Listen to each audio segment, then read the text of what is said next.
우리가 신년이 되면 항상 예수님을 믿지 않는 사람들은 산이나 바다나 들러가서 떠오르는 해를 보면서 이렇게 다짐을 하죠. 어떤 다짐을 하죠? 올해는 내가 금연이나 금주를 해야지. 내가 이번 올해에는 운동을 해야겠다. 또 우리 청년들이 있는데 내가 아직 싱글이면은 내가 연애를 해야지.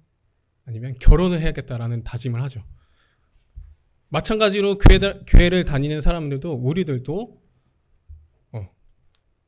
올해는 어떤 모습으로 섬겨야지.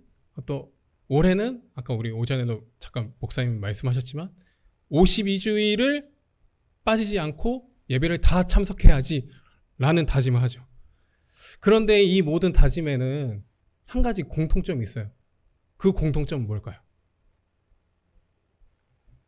겉으로는 달라 보이는데 이 중심에는 누가 있어요? 내가 있어요.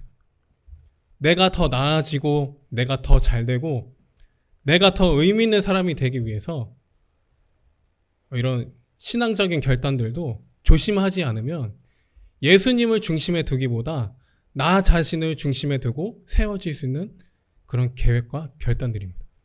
그래서 우리가 함께 읽은 본문 앞에서 우리는 이렇게 질문할 수 있어야 됩니다. 나는 올해에 무엇을 할 것인가 보다는 내 삶에 정말 예수님이 계신가라고 하는 그 질문을 우리가 한번 던져보아야 할 것입니다. 우리가 예수님의 사랑과 희생을 바로 보지 못하면 우리의 결단은 결국 또 자기 중심적인 그 결단에 머무르고 말 것입니다. 그래서 우리가 함께 읽은 본문 앞에서 예수님께서 우리를 위해 먼저 무엇을 내려놓으셨는지를 보고 또 예수님께서 어떤 마음으로 우리를 사랑하셨는지를 깊이 묵상할 때에야 비로소 우리도 무엇을 내려놓고 어떻게 살아야 할지를 우리가 배우게 될 것입니다. 그러므로 예수님께서 자신의 모습을 어떻게 우리에게 보이셨는지를 바라보며 그 사랑과 섬김의 삶의 중심에 두고 예수님의 모습을 따라 사는 저와 여러분이 되기를 소망합니다. 우리가 예수님의 섬김과 사랑을 그 삶의 중심에 두고 올해를 살아간다면 우리에게 주어진 이 2026년이 예수 그리스도가 더욱 드러나는 이 2026년이 되리라고 믿습니다. 예수님께서는 하늘의 영광을 내려놓고 오셨습니다. 그 이유가 뭘까요? 네, 제가 맛있는 두바이 쫀득 쿠키를 사드리겠습니다. 이렇게 말하지만 조금 더 깊이 생각해보면 예수님께서 이 땅에 오신 목적은 단지 그 구원 자체를 넘어서서 사랑의 섬김의 모습으로 오셨다는 것입니다. 예수님께서 마태복음 20장 28절과 마가복음 10장 45절에서 스스로를 이렇게 말씀하셨습니다. 인자가 온 것은 섬김을 받으려 함이 아니라 도리어 섬기려 하고 자기 목숨을 많은 사람의 대속물로 주려 함이니라 라고 하셨습니다. 여기에서 예수님이 자신을 인자라고 표현하신 것은 단순하게 자기 호칭을 그냥 나 인자야 한 게 아니라 구약의 다니엘서 7장에 예언된 메시아적 그 존재로서의 정체성을 밝히는 표현인 것입니다. 예수님은 하늘의 권세와 영광을 가지신 분이셨지만 인간의 모습으로 낮아져 섬기기 위해 오셨고 궁극적으로는 자신의 생명을 대속물로 내어주심으로써 죄의 포로가 된 우리 인류를 구속하셨다는 것입니다. 대속물은 누군가를 자유롭게 하기 위해서 지불하는 몸값을 의미해요. 예수님은 이 몸값을 자신의 생명을 대신 지불하심으로 죄와 사망의 사슬에서 묶인 우리를 해방시키셨습니다. 이러한 구속의 희생은 단순한 고난이 아니라 하나님의 공의와 사랑을 동시에 만족시키는 완전한 구원의 행위였습니다. 히브리서 9장 22절 하반절에 보면은 피 흘림이 없은즉 사함이 없느니라 라고 했습니다. 예수님께서는 이 말씀을 따라 친히 자신의 피를 흘리심으로 우리가 받아야 할 죄의 대가를 대신 감당하셨고 또 우리를 하나님과 화목하게 하셨습니다. 예수님의 죽음은 죄로 인해 파괴된 하나님과의 관계를 회복시키는 완전한 그 속죄의 희생이었습니다. 그런데 이 십자가의 사랑은 갑자기 시작된 게 아니에요. 그 사랑은 이미 예수님의 삶 속에서 보여주고 계신 거예요. 그것이 바로 오늘 우리가 읽은 그 이 마지막 밤의 장면 속에서 먼저 드러나고 있었습니다.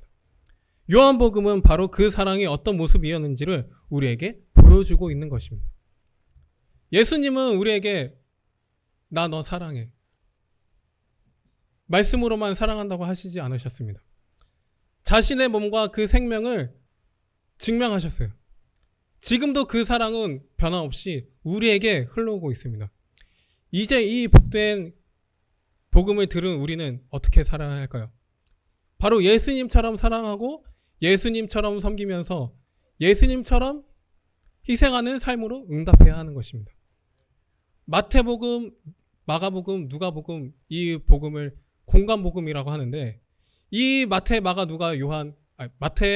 누가 복음은 보시면은 예수님과의 제자들과 그 저녁 식사 장면을 기록했는데 요한복음은 다르게 예수님께서 제자들의 발을 씻기신 장면을 기록했어요.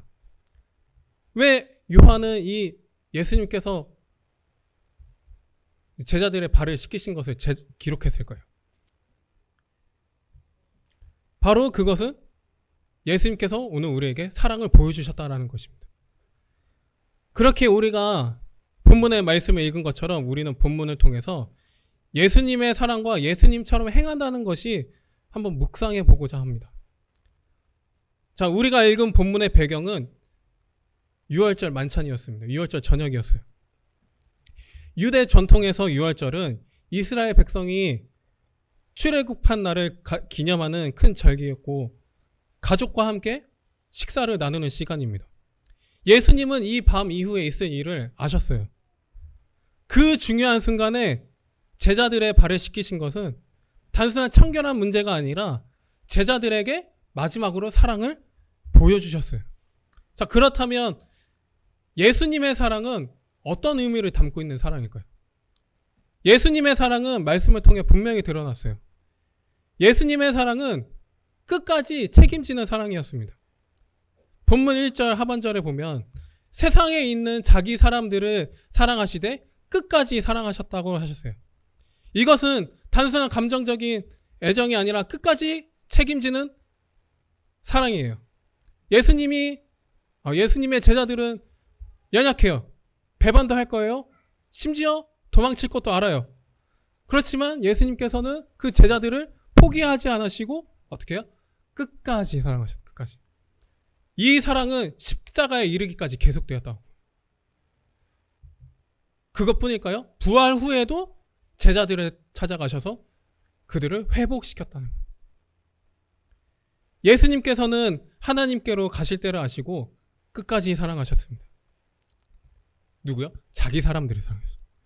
자기 사람들이라는 표현은 본문이 기록된 당시에 보면은 문맥상 예수님과 함께 생활하며 사역했던 그 12 제자들을 말해요.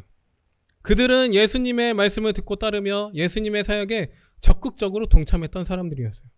그러나 요한복음 전체의 흐름을 이렇게 천천히 살펴보면 이 표현은 단지 육체적으로 가까운 이들을 넘어서서 예수님을 믿고 따르는 모든 믿음의 사람들을 포괄하는 개념으로 표현된 것입니다. 요한복음 10장에서 예수님께서는 양과 목자의 비유를 들면서 자신을 따르는 자들을 양이라고 부르셨습니다. 또한 요한복음에서 예수님께서는 내게 주신 사람들에게 라는 표현을 사용하시며 기도하신 장면을 볼 수 있습니다. 그들이 세상 가운데 있지만 하나님께 속한 자들이라고 하셨습니다. 자기 사람들은 하나님께 택함을 받고 예수님이 믿고 따르는 모든 사람들을 포함하는 표현인 것입니다. 그렇다면 예수님께서는 자기 사람들이라고 하니까 우리만 사랑하는 것일까요? 그렇지 않아요. 예수님의 사랑은 모든 인류를 향한 사랑이었어요. 그 근거는 우리가 잘 아는 대로 요한복음 3장 16절에 기록되어 있죠. 하나님이 세상을 이처럼 사랑하사 독생자를 주셨으니 이는 그를 믿는 자마다 멸망하지 않고 영생을 얻게 하려 하심이라 라고 하셨어요. 이 사랑은 이론이나 그냥 말이 아니라 저와 여러분에게, 세상의 모든 사람들에게 흘러간 사랑이에요. 흘러갔어요. 그렇죠. 그렇게 흘러갔다고요. 그 사랑이 가장 분명하게 드러난 장면이 바로 오늘 이 본문이에요. 예수님과 제자들이 함께했던 마지막 밤이에요. 예수님의 사랑은 예수님을 배신한 가룟 유다에게도, 아직 믿지 않는 사람에게도, 심지어 원수에게도 발을 씻겨주시는 사랑으로 나타났어요. 그날 밤을 한번 다시 떠올려 보세요. 12제자 중에 가룟 유다와 베드로를 한번 생각해 볼까요? 자, 가룟 유다는 어떻게 했죠? 스스로 죄책감에 빠져버렸어요. 베드로는 어떻게 했어요? 베드로는 예수님을 부인했고 떠났지만 예수님의 용서를 받고 다시 회복되었어요. 예수님의 사랑은 이렇게 모든 사람에게 열려 있는데 그 사랑은 우리가 어떻게 받아들이려는 것은 전적으로 우리의 몫에 달려 있는 거예요. 우리에게도 예수님의 사랑이 주어졌는데 그 예수님의 사랑 앞에서 어떻게 우리가 반응하고 있는지를 한번 점검해 보시기를 바랍니다. 그렇다면 예수님께서 우리에게 보여주신 사랑의 모습은 조건적이지도 않고 순간적이지도 않았어요. 우리를 끝까지 사랑하셨어요. 예수님께서 우리를 끝까지 사랑하셨다는 것을 생각할 때 우리가 잘 아는 그 유명한 책 있죠. 아낌없이 주는 나무라는 책 아실 거예요. 책의 제목대로 알 수 있는 것처럼 그 나무가 소년에게 자신의 모든 것을 내어줬어요. 소년이 나무를 계속 사랑할 줄 알았죠. 근데 소년이 나무를 모른 채 하네요. 소년이 자라면서 자신의 욕심만 채우면서 살아가요. 나무의 모든 것을 깎아요. 그래서 어떻게 돼요? 남은 게 없어요. 나무가. 구루터기만 남았어요. 구루터기만. 근데 그 구루터기도 어떻게 해요? 그 소년에게 줘요. 어떻게 하라고? 의자를 사용하라고. 의자로 사용하라고. 이 모든 것을 다 내어줬대요. 나무가. 마치 이 나무의 모습은 예수님의 사랑을 떠오르게 해요. 예수님은 말로만 나 너 사랑해. 말로는 누구나 할 수 있죠. 그렇게 한 것이 아니라 손수 제자들의 발을 일일이 다 씻기시면서 사랑을 실천하셨습니다. 예수님의 사랑은 죄인을 위한 희생의 사랑이었습니다. 로마서 5장 8절을 이렇게 말씀합니다. 우리가 아직 죄인 되었을 때에 그리스도께서 우리를 위하여 죽으심으로 하나님께서 우리에 대한 자기의 사랑을 확증하셨느니라 라고 말씀했습니다.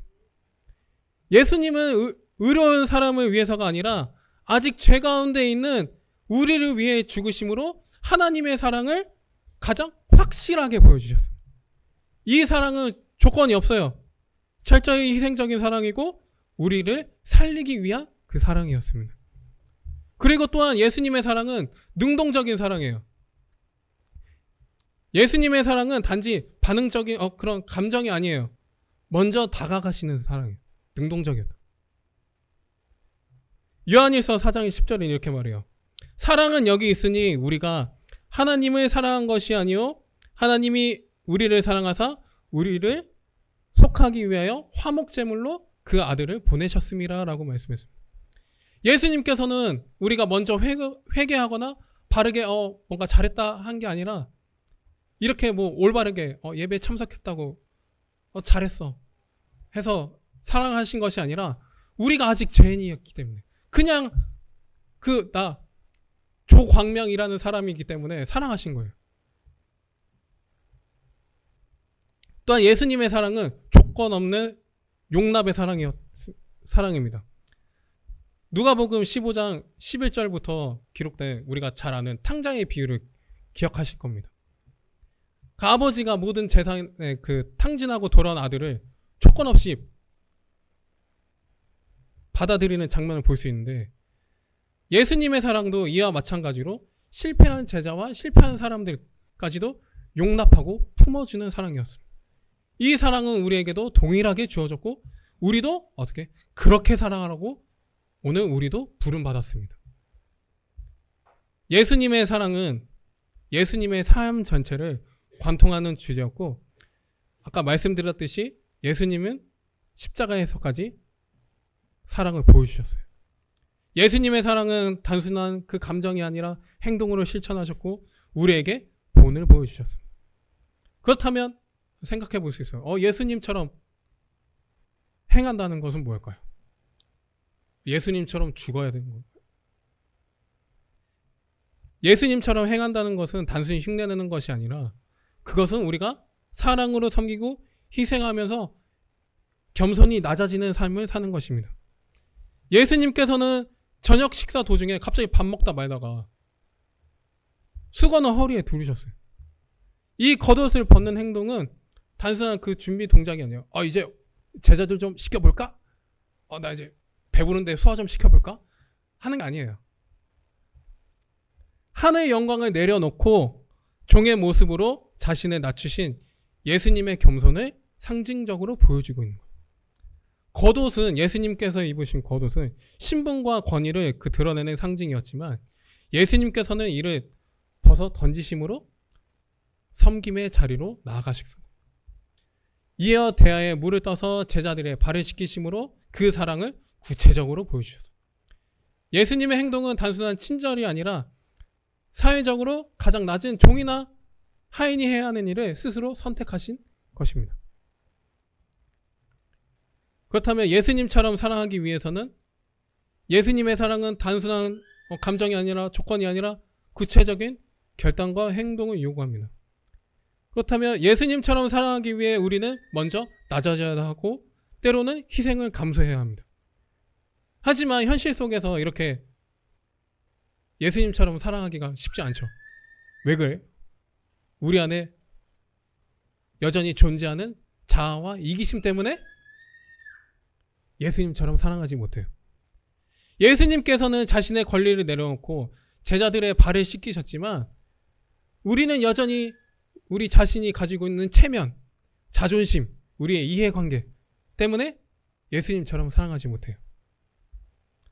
사랑보다는 계산이 앞서요. 그쵸? 저도 연애를 하고 있는데 내가 오늘 너를 위해 밥을 샀으니 너는 카페 가서 두쫑코나 사줘라. 사실 두쫑코가 더 비싼데. 계산적이지 않아요. 예수님의 사랑. 섬김보다는 인정받기를 원해요. 약간 밝아졌으니까 약간 사설적인 얘기 좀 할게요. 이게 여자친구가 오빠 오늘 좀 잘생긴 것 같아. 오빠 오늘 좀 이렇게 양복을 입으니 좀 멋있는 것 같아 하니까 정말 멋있는 줄 알고 착각을 하고 있습니다. 이렇다고요. 감사합니다. 이렇듯이 예수님의 사랑을 행하기 위해서는 뭐가 죽어야 돼요? 우리의 자아가 죽어야 돼요.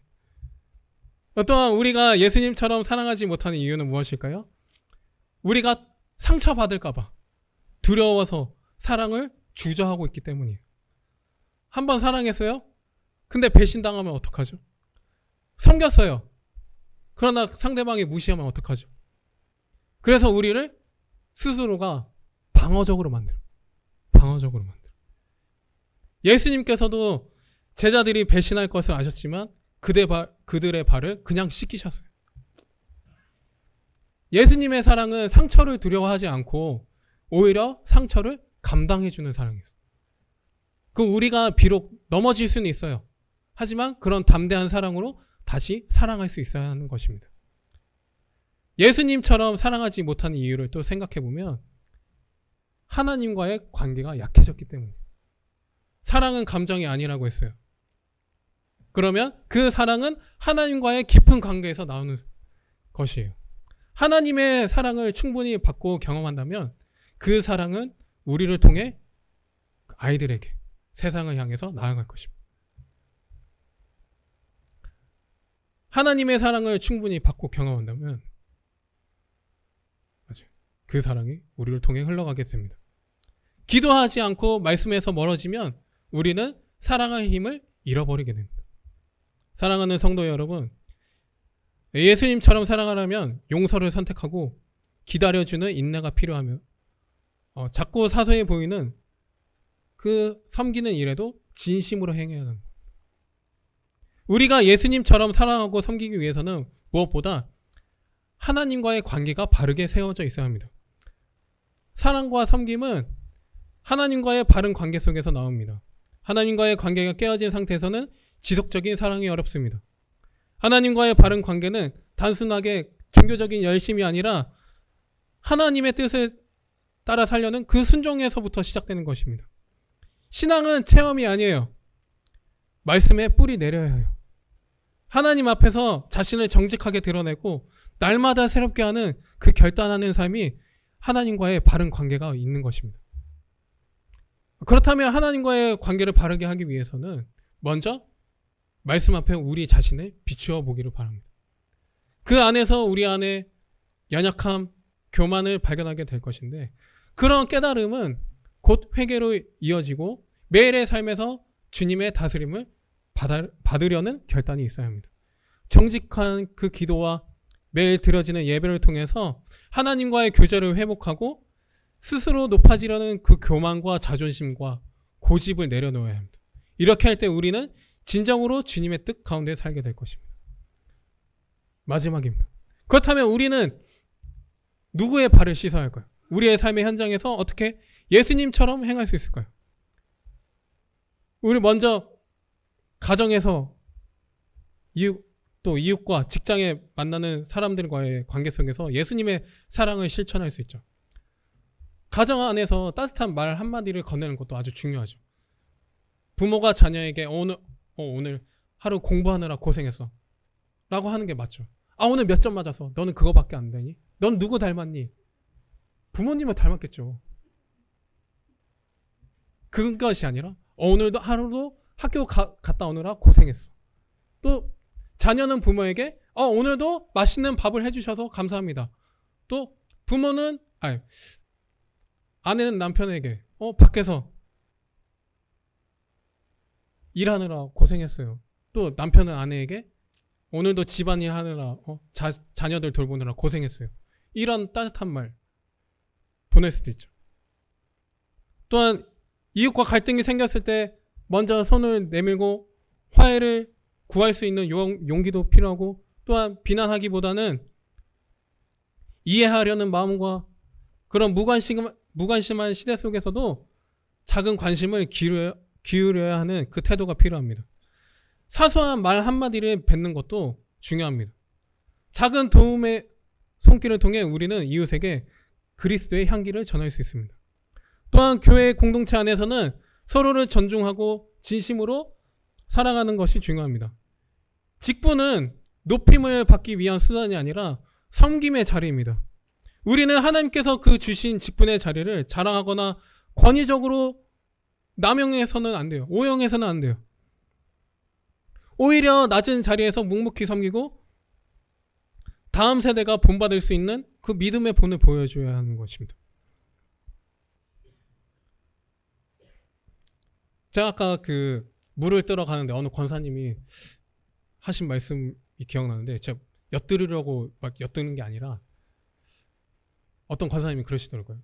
어디가? 그랬더니 나 병원에 다시 들어가 하는데, 그래 잘 다녀와, 내가 기도하고 있을게 라고 하는데, 그 짧은 그 대화 속에 예수님의 사랑이 드러난 것이죠. 이렇게 사랑을 할 수가 있다고요. 교회가 진정한 그 사랑의 공동체가 되기 위해서는 우리가 먼저 변화돼야 해요. 우리가 먼저. 세상에서는 우리의 말보다 행동이 복음을 더 강하게 증거할 수가 있습니다. 우리가 진리를 지키되 정죄가 아닌 사랑으로 전달해야 하며 예수님처럼 사람들의 아픔에 귀 기울이고 따뜻하게 다가가야 합니다. 세상은 교회의 그 차가운 이미지에 실망하고 있지만 우리가 먼저 따뜻한 그리스도인이 돼야 그 복음의 사랑이 나타난다. 예수님처럼 행하는 것은 하루아침에 되는 것이 아니죠. 우리가 더 하나님 앞에 나아가 말씀 앞에 서서 사랑을 결단하고 하나님과의 관계를 바르게 할 때 가능한 삶인 것입니다. 예수님처럼 사는 사람은 예수님처럼 사랑하고 예수님처럼 섬기면서 예수님처럼 희생하는 사람입니다. 우리가 그런 사람으로 서갈 때 우리 교회는 사랑이 넘치고 세상은 그 사랑을 통해 예수님을 보게 될 것입니다. 기도하겠습니다.